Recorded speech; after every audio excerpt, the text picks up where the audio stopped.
Good morning, and welcome to today's episode where we're diving into the controversial but important topic, the downfalls of AAA games. Now, AAA games are the big budget, heavily marketed titles developed by major studios.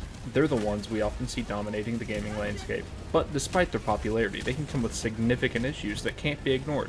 Let's break that down. The gameplay you're seeing behind me is Helldivers 2, an excellent example of what gaming should be.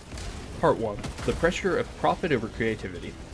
One of the biggest problems with AAA games is the overwhelming focus on profit. Major publishers are under immense pressure to deliver financial returns, and that often leads to sacrificing creativity and innovation. Instead of taking new risks with new ideas and gameplay mechanics, many studios choose to play it safe. They often stick to proven formulas, sequels, remakes, or clones of successful titles because they know these will sell well. This focus on profitability can stifle creativity. Developers with great ideas may not get the green light unless their concepts are guaranteed to generate revenue. What we end up with is a market saturated with games that feel similar to one another with little to no innovation in terms of gameplay, storylines, or mechanics. It's no wonder that gamers often express fatigue with endless sequels and repetitive experiences. Part 2. The crunch culture. Another major downfall of AAA games is the infamous crunch culture that plagues the industry. Crunch refers to the periods of intense overtime that developers endure to meet deadlines, usually in the final stages of development. While crunch isn't exclusive to AAA studios, it's particularly prevalent in these environments because of the massive scope and expectations placed on these games. Developers can even end up working 60, 70, or even 80-hour weeks, sacrificing their health, well-being, and personal lives to finish a game. The impact on mental health is severe, leading to burnout and even driving some talented developers out of the industry altogether. Despite this, crunch is often seen as an inevitable part of the job, but should it be?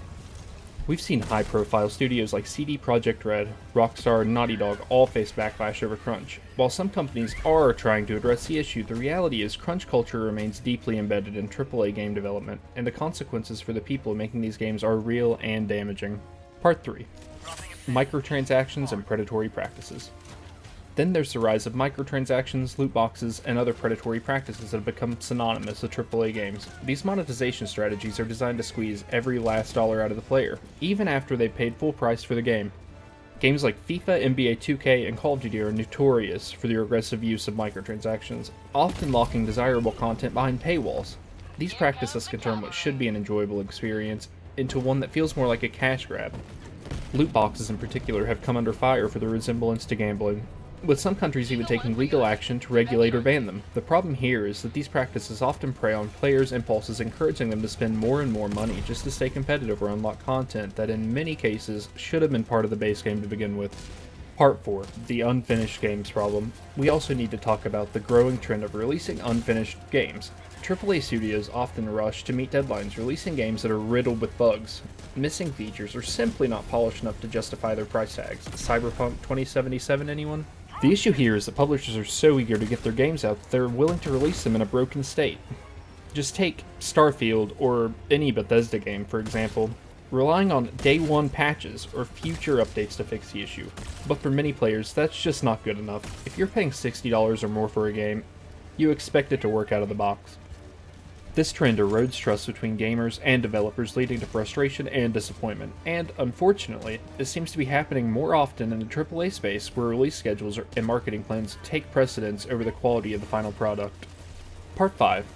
The disconnect between gamers and developers.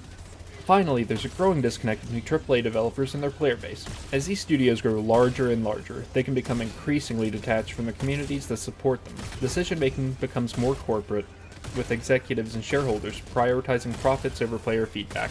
This can lead to situations where developers push changes or features that gamers don't want, or fail to listen to their community's concerns.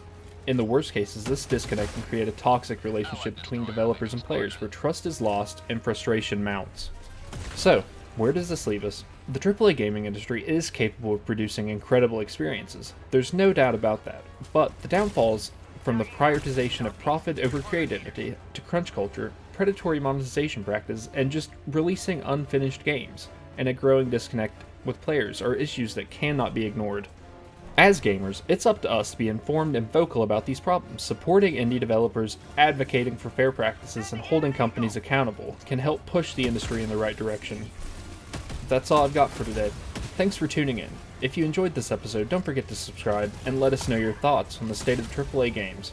Until next time, keep gaming, and remember, your voice matters.